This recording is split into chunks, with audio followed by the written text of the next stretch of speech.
Thank you very much. As we're aware, tonight we're debating the issue in regard to the 8th Amendment and whether or not it is appropriate to be in the Constitution, and whether it should be taken out of the Constitution and has been detailed in the previous speaker, be replaced with basically a phrase which suggests that it would be legislated for by the Oireachtas.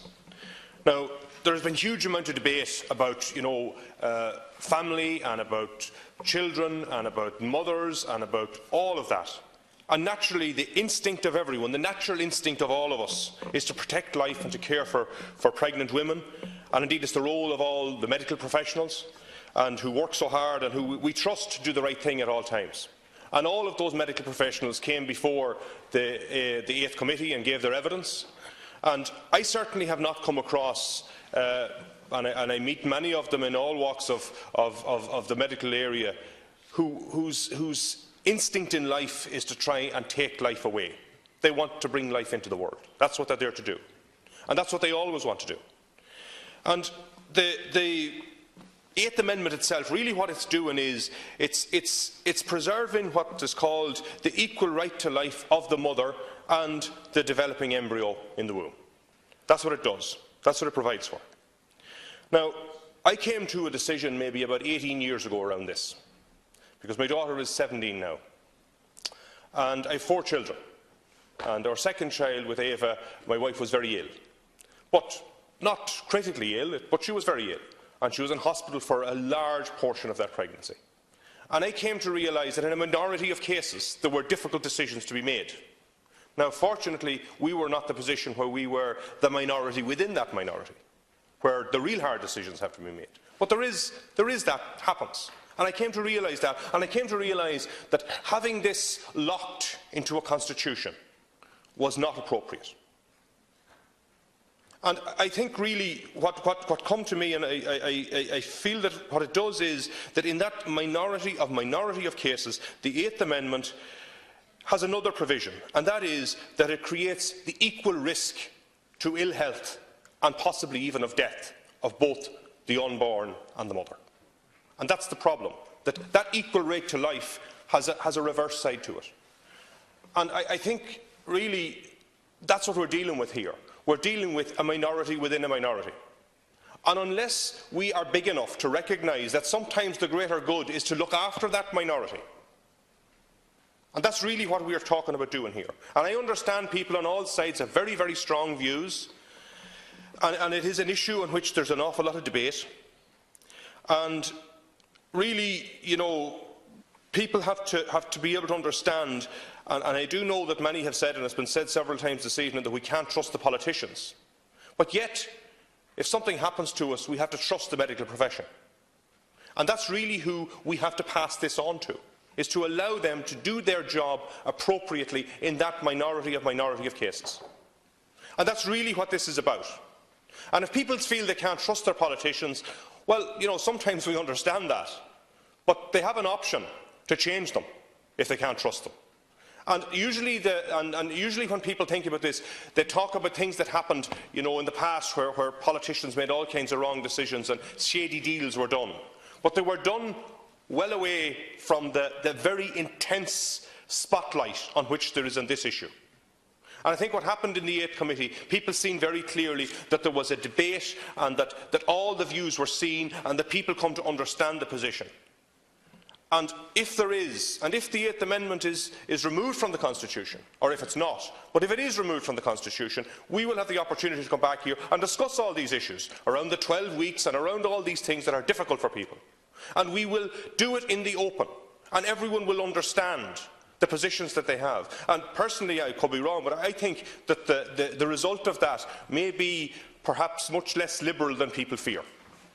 But we'll see. Time will tell that.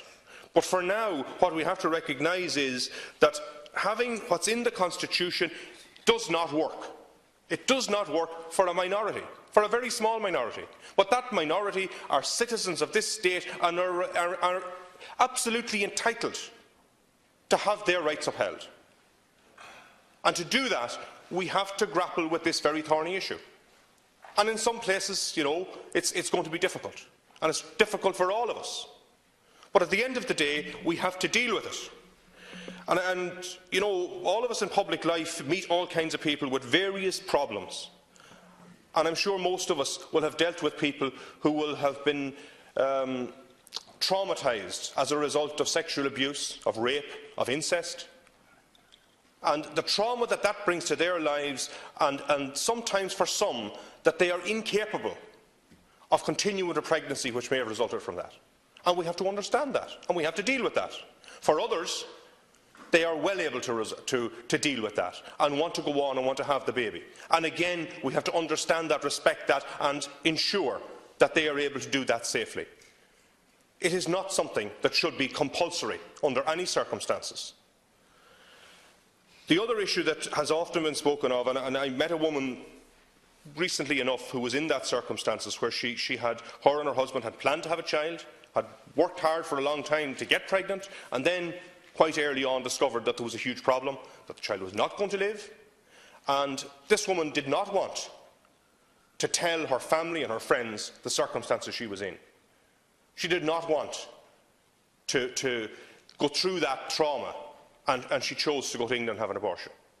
And it was very, very difficult for her, because she came from a family that were very devoutly religious, that were absolutely went against everything they believed in.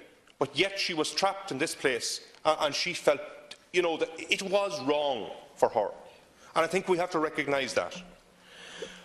Finally, and I know I have others to speak, so I'm not going to take up too much time, some of the issues that are around this debate that I think are sometimes difficult, and I hear people talk about being pro-life. And frankly, I don't know many that are not pro-life. All of us are pro-life. I also hear people saying that, and I've been accused of it at times, being pro-abortion. I don't know any that are pro-abortion, any more than they are pro-chemotherapy, if a person has that terrible disease that they have to try and do something about. And it is in that circumstances that we need to deal with this and understand it. Ireland has changed since 1983. The vast, vast majority of people who become pregnant choose to be pregnant. They want to have a baby. They want to bring life into the world. And in the vast majority of cases, they are successful at doing that. But in that minority of minority, we have to have the courage and the ability to deal with that. And for that reason, I believe that the choice has to go to the people, whether or not they want to remove the 8th from the Constitution and allow, and that's what we're asking them to do, is to allow the Oireachtas to decide the circumstances in which we can do that. And that will be decided with the full spotlight of public view on it. It won't be done behind closed doors or in a shady corner somewhere. It will be done here out in the open, so people will see and understand why the result is what it is. And I firmly believe that in those circumstances people will understand that the right thing is done. But the right thing for us to do now is to put that to the people and to put the 8th Amendment out there and decide, and let the people decide, and for us then to come back here and have our debate respectfully and put the issues on the table and move forward.